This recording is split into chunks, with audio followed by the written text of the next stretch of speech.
Starp citu, dārgie draugi, ja tie, kas pirkuši tehniku, nu vienalga, vai tā ir trauku mašīna, veļas mašīna, vai kafijas aparāts, vai kas cits kaut kur ārzemēs, vai sūtījuši no ārzemēm un atšķirās dakša, jeb ir vajadzīga pārēja, jā, nu,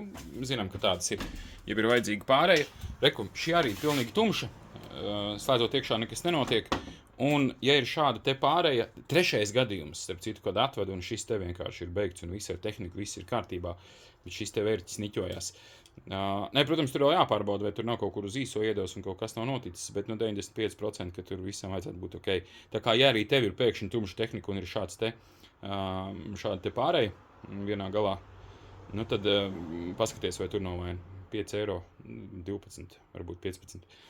kā kurā veikalā, un ar visu tiks galā pats, ja?